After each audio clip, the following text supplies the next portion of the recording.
Welcome to Haunt Weekly.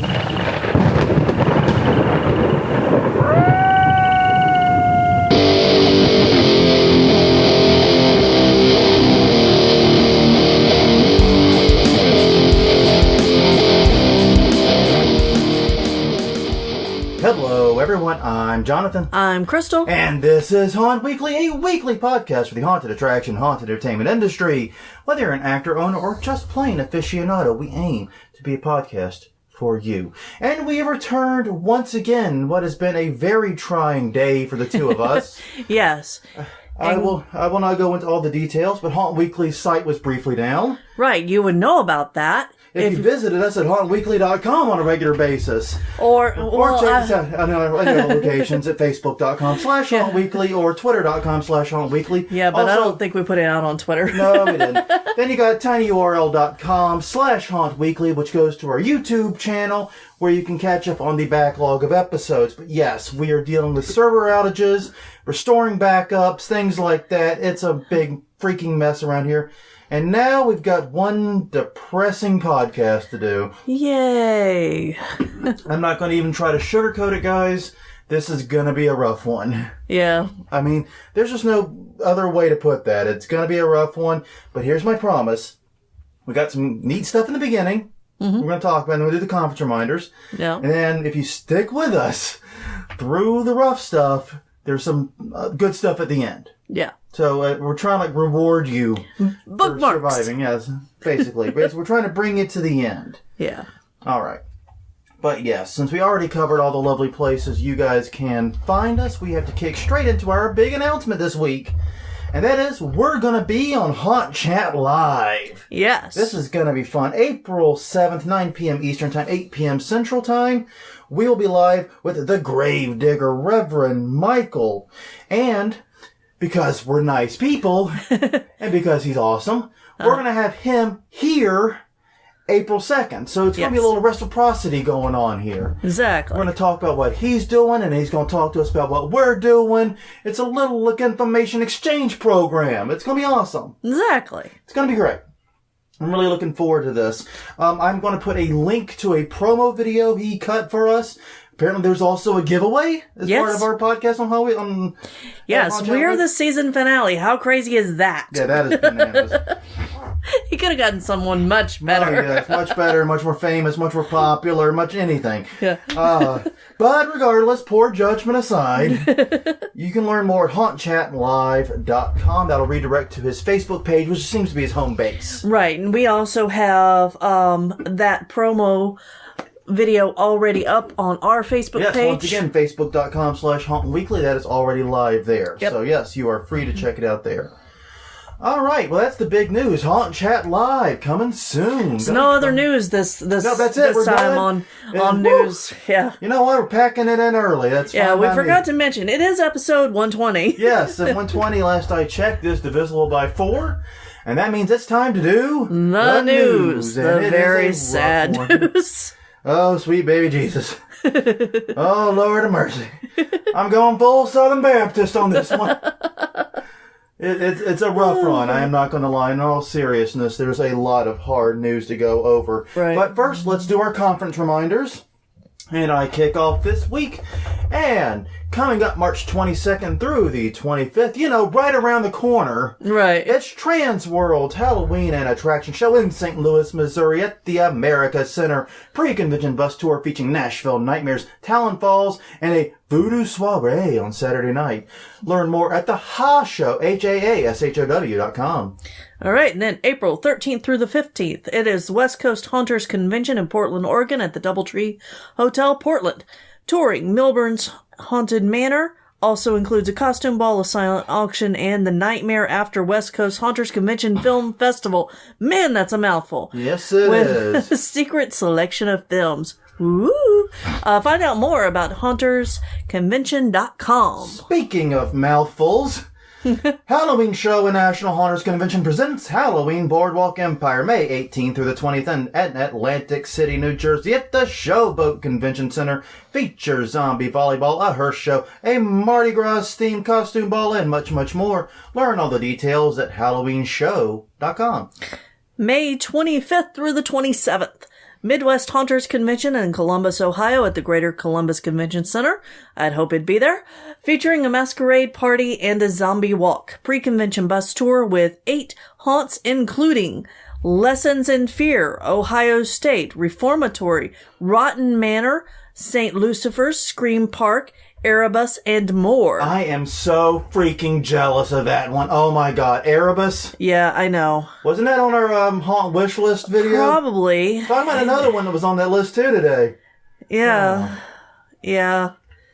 Man, brought Anyway, myself down. MidwestHauntersConvention.com for more info on that. Yeah, on so- all the awesomeness we're going to be missing. Yeah, well, I mean, and it also stops in Hell, Michigan for ice cream. Well, of course. So you can get ice cream in Hell. I mean, that's just awesome, right? Yes. All right. We could never live there, though, because you would never stop with the Hell's Frozen Over jokes in winter. I'm about to say, it's Michigan, so you know Hell freezes over very regularly. Exactly. You think Hell will be like in Louisiana or something? Mm-hmm. You know, Yeah. just oh. Or what? A little too ready to agree on that one. Oh, God. All right. After that premier haunted attraction tour and education series at Ulster Park, New York, June 22nd to 23rd at the Super 8 Kingston, they'll be touring the Headless Horseman and all 7 of its attractions. Full itinerary still TBA. I checked it today. Learn more at premierhaunttour.com. All right. Then, July 27th through the 29th, it's Room Escape Conference and Tour in Nashville, Tennessee. Music Center. Tour info's TBA. RoomEscapesShow.com. Right. Sorry about that. Easy For mistake. more info. I guess it could be Room Escapes How. Yeah, that works too. Room Escapes How. It's RoomEscapesHow.com. How do you escape a room? I don't know. How do I you don't do Room know. Escapes? I'm not familiar with this concept of room escapes. All right. Then, July 28th through the 29th, it's Midsummer Scream in Long Beach, California, the Long Beach Convention Center. Most of the info is still TBA, long way out from this one. Learn all those details as they become available at Midsummer's Scream. No, God, you got me doing it. I guess it could be Midsummer's Cream. That just sounds wrong. It does. MidsummerScream.org. God damn it, Crystal, you got me doing it. It has been a long day. In It fact, has. we're recording this about 12 hours later than we normally do. Yeah, well, there's, like I said, a lot's gone wrong. Yeah.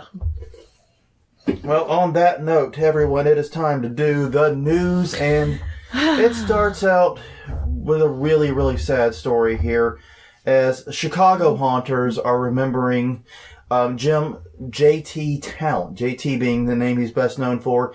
He was one of the owners of Dream Reaper's haunted house. He passed away, I think last week is what they said, due to a battle with cancer.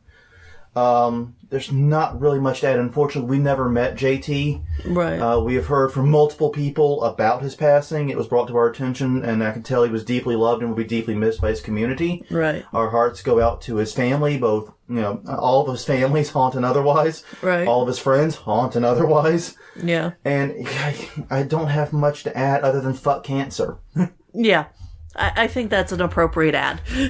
Fuck cancer. I mean, I've got not much else to say about it. We've definitely lost a great, and the response from the community confirms that. Yeah. And still more sad and, I guess, shocking news this week. Yeah, shocking as of today. Yeah, this came out earlier today. The Garage of Evil. If you haven't heard of the Garage of Evil, A, you're probably listening to the wrong podcast. Yeah. And B, you need to hear about it quick. Yeah. Because the popular haunt prop building community is closing its doors. Right. It was announced that, unfortunately, when we get to the show notes, I'm not going to have a link for this one. Yeah. Because it was an email sent to the members, and it's been published on a bunch of haunt groups on Facebook and elsewhere, but yeah, I mean, there's no confirmed link. It's not only on the Garage of Evil site yet. Right. The site launched nearly 10 years ago. The site has over 41,000 photos, 9,500 members, and some 50 regional groups, and in a month, it's going to be gone. Yeah. I actually checked the calendar to make sure it wasn't a really bad April Fool's joke. Yeah, that would have been a tragic April Fool's joke. Steve-O, the owner, gave his thanks to all the site's contributors, but he has said it's just time for him to move on.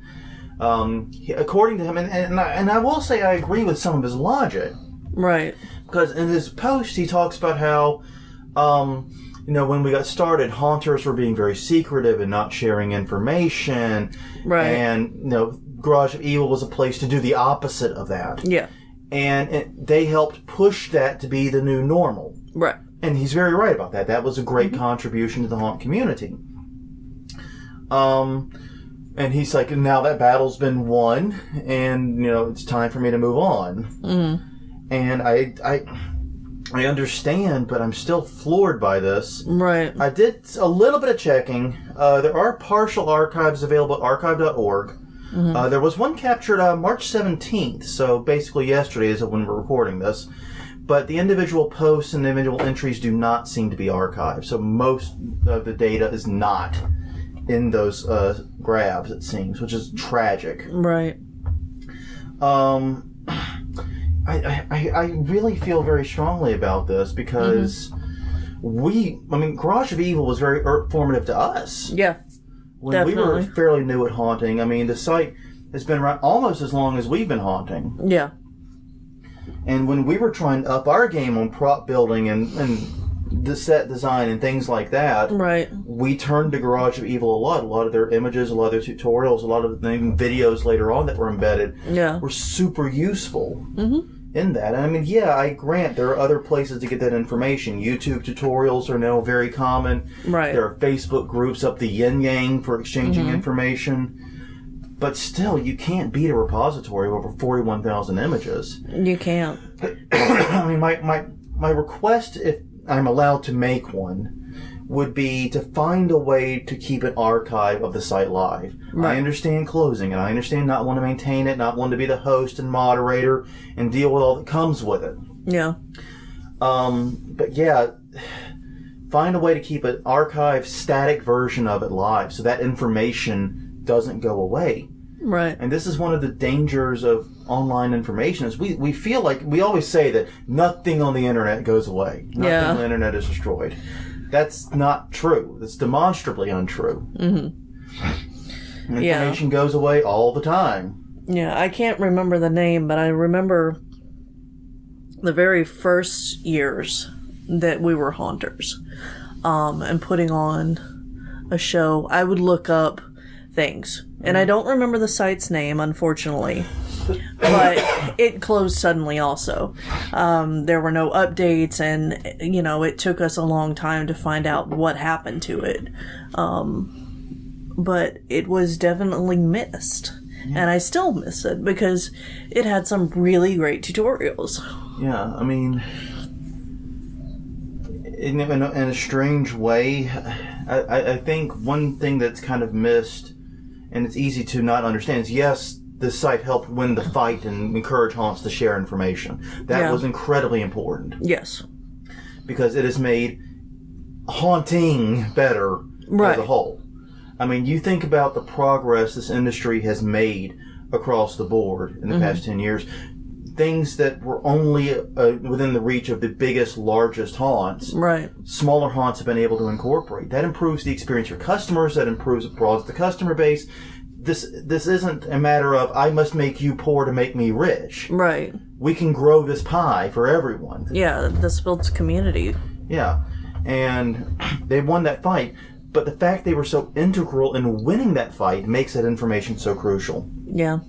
So I am deeply saddened by this loss. Mm-hmm. I wish I had a good response. I may reach out to Steve-O and see if there's anything we can do to help. Yeah. I haven't decided what that offer would be. We're recording this before I've said anything to him. I know it's a little crass, but we just really found out the news ourselves. Right. In fact, if we hadn't been so delayed in this recording, we wouldn't have found the news out at all. Yeah. And then we've been dealing with absolute insanity ever since. So, yeah. But still, this is a heartbreaking announcement. And, yeah. And that was garageofevilnetwork.com for those of you who wanted. garageofevilnetwork.com. And it has a host of blogs, it's a host of forums. Yeah. Like I said, those regional groups. Yep. It's been a very integral part of haunting. And, I've got a very good friend of mine named Patrick O'Keefe. Look him up if you want. Yeah, we may have him on. May have him on at some point soon. In fact, that's one of the things we've been kind of needling at. Mm-hmm. He is an expert, probably one of the world's foremost experts on forums and communities. Yep. And I remember he ran a site called Karate Forums, which is absolutely hilarious, because if you know Patrick O'Keefe, he's knows absolutely jack about actual martial arts. But he saw the need to create a community and decided to host it. He created a forum, he did the design, and hosted it. And he hosted it for I can't remember how many years it was. It was over 12 years, though. It was forever. And then when it was time for him to move on, because he was getting he was looking for jobs elsewhere, and he was looking to get out of this particular profession, he did something I thought was the craziest goddamn thing in the world, which was he didn't sell the site. He had a site with umpteen bajillion users. I don't remember what he said it was. It was a huge number of users. He just gave it to one of the moderators of it, someone he knew and trusted. He just turned the keys of the kingdom over and walked away. Yeah. That to me sounded like the craziest thing in the world, to have a site possibly... The site probably could have earned 6 figures in the open market. It was that big. Yeah. I think 6 figures may be underselling it a little. Yeah, probably. But, that's... But the thing is, that community survived. Yeah. Because he did that crazy thing. So, right. I'm not saying Garage of Evil should do that, but I'm just saying that, man, keeping a community alive when you leave it is difficult. Yeah. So, I'm not saying I have the answers. I'm not going to say what anyone should or shouldn't do, but just, this is heartbreaking. Yeah. Anyways. And still other heartbreaking news, because we're not out of the woods yet. Right. Vault of Souls is also closing. Now, we have covered Vault of Souls a great deal on this podcast. Right. Basically, this was an attraction in Tampa, Florida, that was trying a very different approach, if you will. Yes, it was very experimental. It was very, very experimental, very expensive. It was a higher-end attraction. In fact, we discussed it on episode 71, which is our haunt wish list. You can go back and check it out. But yeah, basically, after 2 seasons, they're calling it quits. And it was operated by Scott Swinson. And it was the way to describe it, really, as I understand it, was a non-traditional, high-end haunted attraction. Basically, you would go in, you would go to a lounge area, you would hang out, you get drinks, get piano music, then you would go in, and you would basically have a free roam exploration thing. Right. Where you could go into this vault, you could interact, and interaction was weird and how the rules of it. I'm trying to I don't remember all of them, but there were rules around the interaction with the characters, but your goal was to piece together as much of the story as you could. And realistically, you could just roam through and nap off if you wanted to. Or you could spend hours and hours. Hours there. Now, I remember there were some complaints and concerns after the first season. Yeah. Issues like the masks didn't go well with customers with glasses, for example. Right. Things like that. But the reviews on it on Facebook overall were pretty solid. There were a few people that were critical, but that's going to be a Vinnie haunt, realistically. Yeah. And when you're doing something that experimental, having mostly positive reviews is very impressive, actually. Well, and mostly positive reviews for something that is that expensive. This is hundreds of dollars to attend. Yeah. That's why we didn't go. Yeah. Well, that in Tampa. Yeah. Well, yeah. It could have... Florida is on a list. Yes.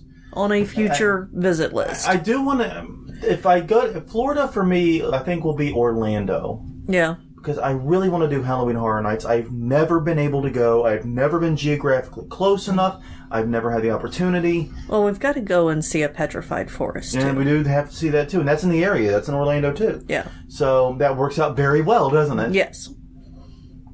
Yes, we do have to see a petrified forest. I agree completely. Yep. But we have... So basically, that's 2 valid reasons to go to Atlanta. You mean Orlando? God damn it, we already did Atlanta. I know. Never mind. It was last year. It was great. We had a good time.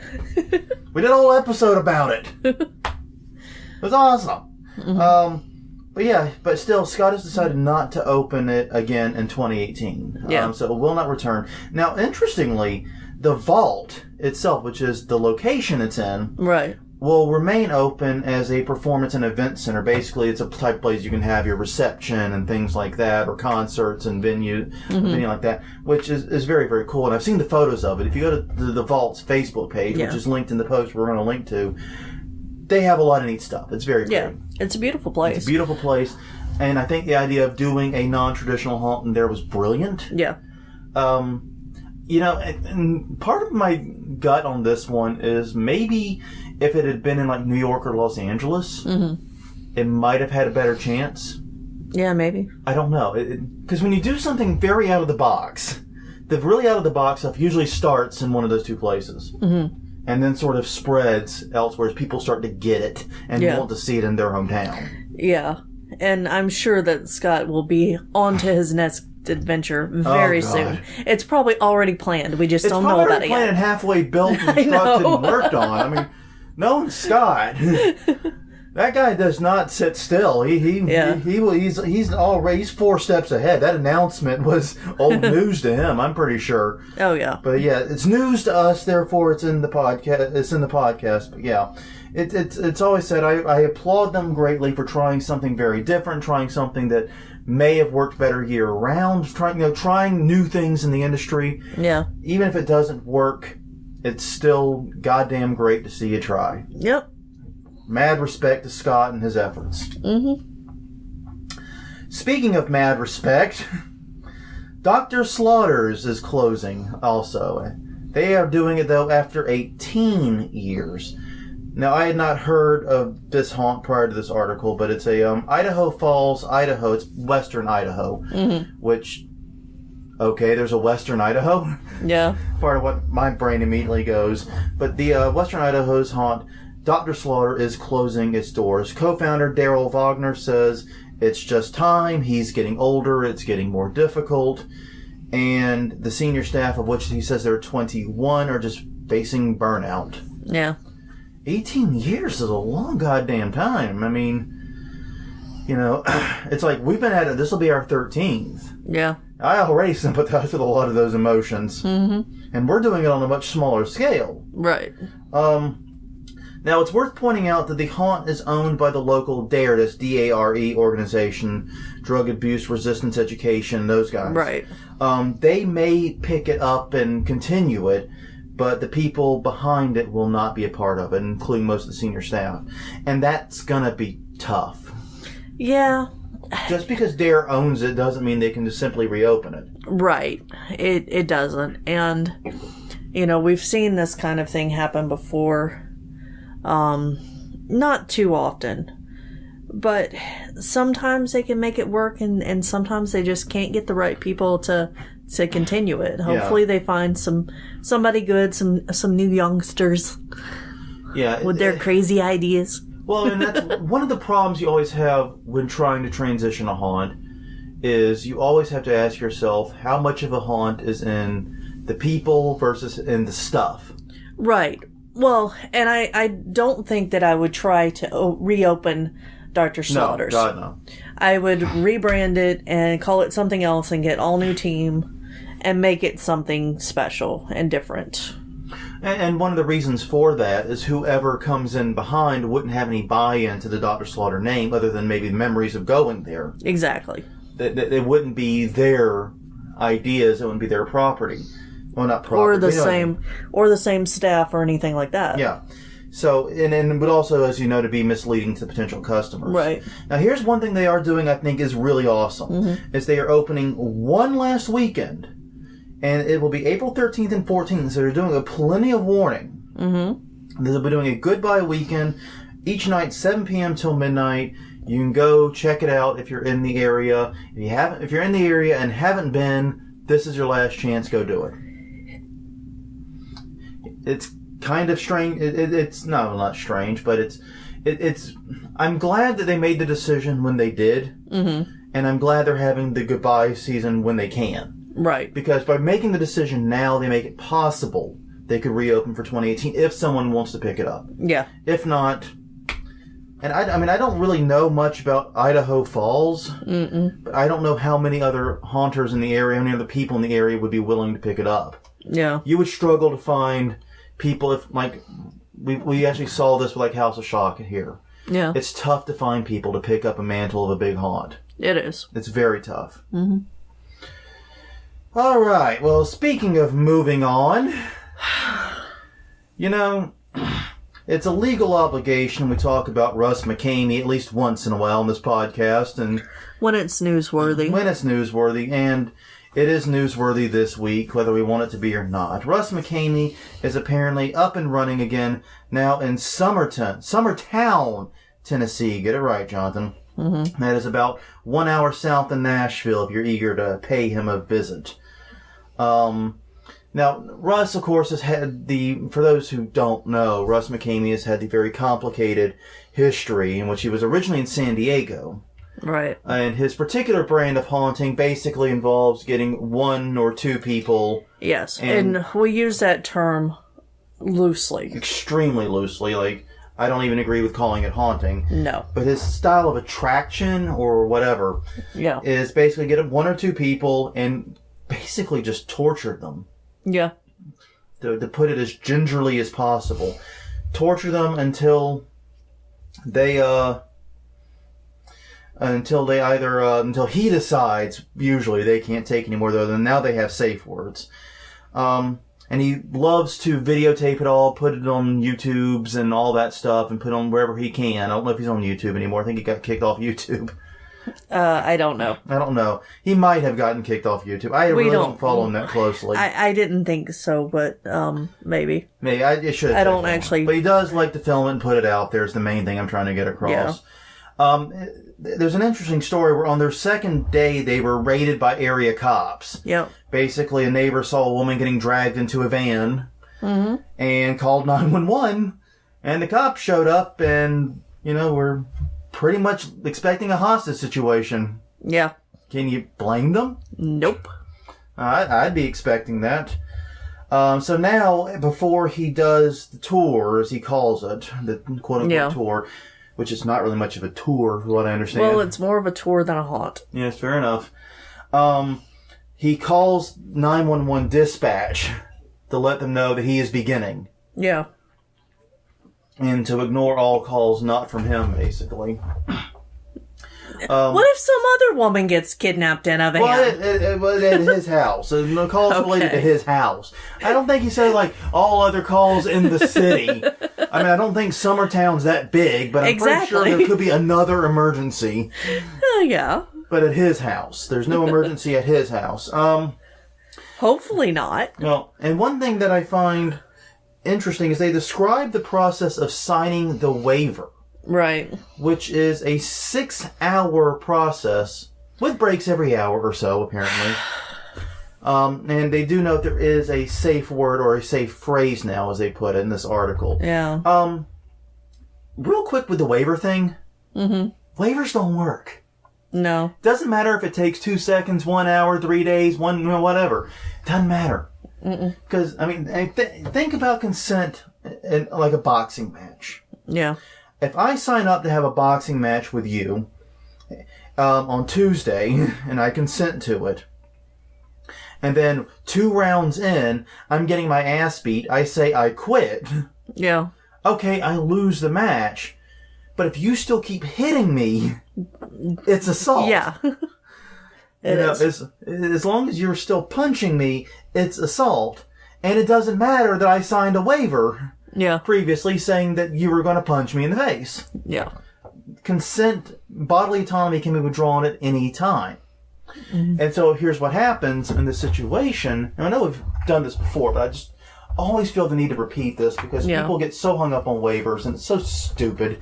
Because basically, if you keep punching me in the face and then after I say I'm done, and you run to the police and say, and I file charges, and you run to the police, but he signed a waiver. That waiver becomes Exhibit A, because that's where you said you were going to punch me in the face. Yeah. Usually your first defense is, no, I wasn't punching him in the face. What are you talking about? Yeah. I wasn't doing all these things to him. Yeah. And you blow that. So waivers will work against you more than with you. Right. And I don't really understand why Russ thinks the answer is constantly bigger waivers. Maybe it's to get people to quit before they finish the 6-hour signing. Oh, sweet baby Jesus, I probably would. Yeah. Oh, man, I almost certainly would. Yeah. 6-hour contract sign. You know, when we signed the paperwork on this house, Yeah. I remember how long that took. Not 6 hours. Not 6 hours. It took like 2. Yeah. And there were some complications and weird. There was stuff, but Yeah. But the actual signing took about an hour and a half, basically. Mm-hmm. And I thought that was an eternity. Yeah. Felt Multiply like that times 4. Yeah. It didn't help that we were trapped in a room with some of the least likable people I think I've ever hung out with. This is very true. No offense to the previous owner of this house, but you're not a person I want to have a drink with. Yeah. Good thing we don't know them. Yeah, good thing. Anyways, I mean, we're going to keep not knowing them, right? Well, obviously. We don't. So, yes. Let's just leave Rose McKamey behind and talk about some cool stuff. Yeah, let's do that. You've eaten your vegetables. Let's have some fun. What do you say? I know this one's got a little bad news in it, too, but all right. April 13th is Friday the 13th. Yep. That is always good. I imagine a lot of haunts are planning on opening. You know who else is planning on opening? Camp Crystal Lake. Mm-hmm. Well, technically it's Camp Nobi Bosco? Yeah, I meant to look up that pronunciation. Yeah, you know what? We're going to run with that. Yep. It's a Boy Scout camp in Hardwick, New Jersey, and it was the filming location for the first Friday the 13th movie, i.e. Camp Crystal Lake. Yes. That weekend, they will be opening up to 3 tours. Mm-hmm. One morning tour on Friday the 13th itself, and 2 afternoon tours, one on Friday and one again on Saturday, as well as 2 overnight VIP experiences where you can enjoy being chased and tortured by Jason Voorhees, which is not actually correct. Anyone who watches the first film, but yeah, we're going to let that one go because I don't think being chased around by Jason's mom would be nearly as exciting. And then, spoiler, if you haven't seen the movie. Yeah. If you haven't seen the movie and listened to this podcast, question some life choices. Yeah. I'm sorry. I do that all the time. You'll question life choices? Yes. Usually when you're on this podcast. Sometimes. All right. Now, the way it worked, unfortunately, is that there was a lottery for the daytime tours. Right. You would basically put your name in and you would potentially win. And I love how they say, to reduce the stress of the ordering process. Yeah. A lottery doesn't reduce the stress. No. Just in there biting my goddamn nails, hoping I get in, man. It's not reducing stress. You gotta learn the meaning of words. And for the 2 VIP tours, they basically had an auction. Yeah. A special guest for the event was Adrienne King, who played Alice Hardy in the first film, also made a cameo in the second film. Sadly, though, by the time you're hearing this, and by the time we're reporting it, tickets to everything is sold out, so... Yeah, don't throw your phone away. Sorry. That's where your notes are today. Yeah, laptop's busy. Yep. But anyways, that's just... But the thing is that there is indication that they will continue to do this in the future. Yeah, and I think they probably will, because if this has been as big of a success as it looks like it's been, this is something ripe to be expanded, something that there's a real business model here. Now, Here's the thing. I think they should do it every Friday the 13th. Yeah. Just every Friday the 13th, they should do exactly this. Maybe an extra tour. Mm-hmm. I think they could go to 4 tours morning and afternoon, both days. They could do that pretty safely, I think. Mm-hmm. But keep it roughly this, because you want to keep it special. Right. And, there's usually 1 or 2 Friday the 13th every year. Yeah. Depending upon the year. That's plenty, I think. Yeah. You want to keep this special. You want to keep this something that people look forward to. And something that people will pay lots of money for. Yes. So, that's my attitude. Keep it special. Keep it expensive. Yep. Even if it means I can't go. Yes. Not that I was going to go to New Jersey anyway for this, but, if I could afford the plane ticket to New Jersey on a whim, I probably could have afforded everything else. Yeah. Yeah, that is awesome, though. I am very happy to hear that. Mm-hmm. And we need more overnight haunted attractions, speaking of which. I think this is something we can explore more. It has started being a thing to do campground overnight stays. Mm-hmm. I know you can stay overnight at Raven's Grin Inn. Yes. There are a few places. I think one's over in California or Nevada. Somewhere out west. Yeah. I'd have to look it up. And I know there were some haunts, even like locally, that were offering stay the night package. The mortuary has done it a few times.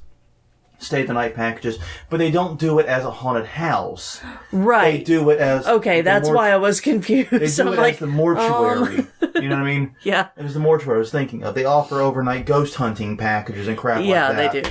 Which, we're not getting into how I feel like ghost hunting right now. Right. Yeah. That's a guaranteed way to piss off at least half of the audience. Yeah. Not gonna say which half. All right. New business brings you on haunting. I love this story. This story actually puts a smile on my face. Mm-hmm. There is a new haunted attraction in Rapid City, South Dakota, known as Decaroy's. I should have learned to look at the pronunciation. Decaroy's Haunt is the name of it. Now, here's the thing. When do you open a haunted attraction, Crystal? Like, you're going to start a new one up. When would you open it? Halloween. You'd open it maybe September, late September, October. You start a season, right? Yep. Their very first show was for Valentine's Day. Yeah. And they did not promote it very heavily. The first actually promoted show was St. Patrick's Day. Yeah. You mad bastards, I absolutely love you. Yes. Well, they wanted to do something different that nobody was doing, especially in their area. Mission accomplished. Yeah. It's a bold strategy, Cotton. Let's see how it plays out. I actually really like this idea, though, because... And I think the way it could really play up is by doing these shows, and they're doing another one in July. Right. They've already said they're working on that. But by doing these shows year-round, when it does come time to open for season, they're already going to have a name, a reputation, they're going to have fans, they're going to have word of mouth. I mean, because... They said they for their St. Patrick's Day, they put through about 100 people. Yeah. Okay, a fairly modest number a day. That's a fairly modest number for most haunts, I admit. But think about this: that they're still a new haunt. Yeah. If it was a good show, those 100 people are going to tell more people, and word's going to get around. Right. And that way, when they open in September, when rubber meets the road, when it matters, there's going to be more people. Yep. That they're not going to have to spend nearly as much on promotion. Mm-mm. You know, I mean, I think this is a pretty brilliant system. And even if you don't look at it as just build up for haunt season, if you're trying to open up a year-round haunt, if you're trying to open up something that's going to have these recurring shows, why not Valentine's Day? Yeah. Why not any holiday? Why not Arbor Day? Why not? Yeah. Why not? Because then you do get the momentum, and you get people thinking about you for the first time, not at Halloween. When they first hear about you, it's not at season. Yeah, they do seem to put a very heavy emphasis on clowns, I noticed. Yes. I don't know how I feel about that. Well, yeah. But anyways, yeah, so I think this haunt is a really, really neat idea. It's not often we get to report a haunt opening in, March. Yeah. This is kind of a weird time to be having this conversation. Yeah, usually there are so many haunts opening when we are talking about haunts opening that we can't talk about haunts opening. Yeah, we can actually single one single haunt out. In rural Rapids, this is an inside joke in the house. Yes. Basically, Ellie, you heard her from the A Fantasia one. She spent time growing up in Rapid City. Yeah. And I made fun of her for growing up rural, and it just kind of stuck. She points out that it's not rural at all. We don't mean to offend anyone from Rapid City by saying all it's five rural. of you. Oh, Jesus Christ, Jonathan. Well, we looked it up. I mean, Rapid City has the population of Algiers, our neighborhood in New Orleans. So, just saying. Rural's a relative term, is what I'm saying. Yeah, it is. I'm sure Rapid City is a fine town. Oh my gosh. I actually am looking forward to going, all seriousness though. Yeah. Ellie is wanting to take us up that way, and I do want to go. Right, and I think that we're going to make it that way this summer. I hope so. That sounds really cool. Yeah, don't want to go in winter. No. Screw you, Rapid City. I'm not doing that one. You wouldn't get Ellie there in winter anyway. Nope. She does not do cold. Nope. Screw you, Rapid City. I'm not going to agree to that. Yeah. But anyways, And our final news story this week is another uplifting tale, even if it is one born out of tragedy. Yeah. This deals with the Reign of Terror haunted house in Thousand Oaks, California. It opened up on March 10th for one day only, a one-day event to fundraise for victims of the Thomas Fire. Yeah. They have singled out 6 families that were severely impacted by the blaze, and their goal is to give each family $5,000 based upon what they bring in from this day. And even though it was a one-day event, they did not hold back. Right. They did the full production over 100 rooms and 40 actors. That sounds like a great place to go, actually. Yeah, it does, doesn't it? 100 rooms sounds like a lot. California may be on a list for us. So it is on a list. It's on an eventual list because it's harder to get to. Yeah. Yeah, I think, like I said, we've talked about it. I think Chicago's looking like our next stop. Yeah. We've got a lot of haunts in Chicago, and we might know some people up that way, too. Yeah, we might already, have a way to get to a lot of places in a very short weekend. Yeah, without having to, to, plan it ourselves or drive. Oh, God, the planning that went into that Atlanta trip. There are, invasions of countries that were less planned than that. Probably. Actually, there almost certainly were. And it's... Okay, so not to take away from this story, but just a sidetrack for a minute. Because we've talked about this. We've talked about how we travel to new cities. We don't plan for shit. We just go and we explore and we find cool stuff. And a good example of this is when we were in Budapest and we had our first free day. Yeah. We went out in front of our hotel, which happened to be on top of a little hill, not Buddha Hill, not the big hill, but on top of a hill. So we had a pretty good view of the city. Yeah. And we looked out, we looked everywhere, and I believe it was you. You pointed and said, "Let's go to that big fucking thing." Yeah. On the other side of the river. So we went to that big fucking thing, and that's how we did it. Exactly. And we bounced from that big fucking thing to that big fucking thing, that big fucking thing. And that was how we did the city. I don't even want to see what rating we're getting this week. Hey, I put the explicit on there for a reason. I know. When I'm frustrated with server issues, the swear count goes right up. Yeah, I know. We started out cussing, we're ending that way. But yeah, so that's the way we do city. So for us to plan a trip like we did the Atlanta trip, which was basically planned almost a minute. Yeah. That was maddening for us, but we pulled it off. We got it done. And we had a little free adventure time. Yeah, you did a great job with that. Yeah, overall, I've got to say I'm proud of myself because the plan did go off without a hitch. Yeah, other than getting there when we were supposed to, but that's another story. That's another issue. Not our issue. Did not directly impact the haunts. The haunts itself. And in fact, not only did the plan go exactly as planned, but it went better than planned. Right. We managed to get an extra haunt in. We did. Though that extra haunt meant we were driving down rural Georgia roads at 11:35 p.m. going, "Please don't close!" What? Please don't close! Okay. Yes. Then we get to Camp Blood. Yeah. Oh, but anyways. But seriously though, going back to the story we were talking about, because we did have something serious to say, this is what haunting is at its best. It's a member of the community. It's supporting its friends and neighbors. Right. It's not just a business. It's a local business. It's, you know what I mean? Yeah. And it's doing what it can to contribute, because haunts are in a unique place to do these kinds of things. Right. So, hats off to them. Hats off to Reign of Terror. Thank you guys for what you're doing. This is great stuff. Great work. Yeah. And way to put the haunt industry in a good light. Yeah. Well, that is about all the news we have. We have a couple of minutes. We can end it early. I'm fine ending it early today. But, do you have any final thoughts maybe about Garage of Evil or anything like that? No, I'm really sad to see it go.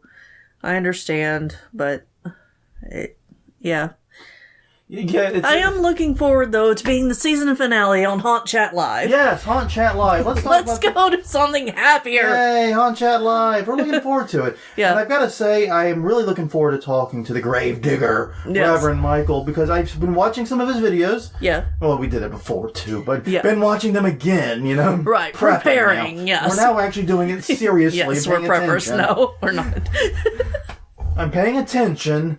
And he's a fun-loving dude. He looks like he's going to be a lot of fun to talk to, both here and on his show. I'm really excited. And it'll be, by the way, our first time on video. Yes. Other than, all the garbage horror stuff we did. One quick thing about this is that if you guys want to join us, yes, I believe that after the Q&A that's about 30 minutes long, we've been asked to stick around for a few extra minutes where we will be taking questions from the audience. Oh. I believe that this is how it works I'll have to confirm this and then I'll confirm with you guys on the next podcast. But I think that's how it works. So be sure to tune in. And if you have questions for us, feel free to ask them. And if you don't want to ask them during it, send them to us and we'll make sure to answer them. Yeah, if you want to, since you guys are feeling so comfortable sending us messages on Facebook, just do it there if you want to, and we can raise it on the show ourselves. Yeah. We can come with our own questions. I don't see any reason we can't do that. No. And if you don't want your name involved, it doesn't have to be involved. Yeah. There are some people, like me, I lurk on a lot of forums and sites. You don't know that I'm watching, but I'm watching you. She is. Yeah. But yeah, so I understand that. And I understand not wanting to put yourself out there, publicly. But if you want to send us a message, we'd be happy to answer anything. And honestly, a lot of what we do on this show comes from your advice and your suggestions anyway. Right. So please do continue the messages. I jest about the comfort level. Because it is the easiest way to get in touch with us. At the end of the day. So please do continue the questions. Please do let us know what you think. If any feedback, questions for Haunt Channel Live, or if you just want it answered here. Yeah. We will happily do what we can. Well, I think we'll wrap it up a couple of minutes early. We've been at it about 45 minutes. That's long enough, I think. Yeah. So until next time, everyone, remember to catch us at Haunt. Almost forgot the outro. You can find us at Haunt Week. Shut up! One day. You can catch us at hauntweekly.com. Find us on Twitter at Haunt Weekly. Find us on Facebook at Haunt Weekly. And tinyurl.com/Haunt Weekly is the YouTube channel. Go there, subscribe, and get up to date on the videos. Our podcasts go live on YouTube pretty much the same time they go live on on iTunes, Stitcher, and wherever finer podcasts are sold. So you can find us in those places about equal time. Yeah. Until next time, I'm Jonathan. I'm Crystal. And this was episode 120 of Haunt Weekly, covering February March news.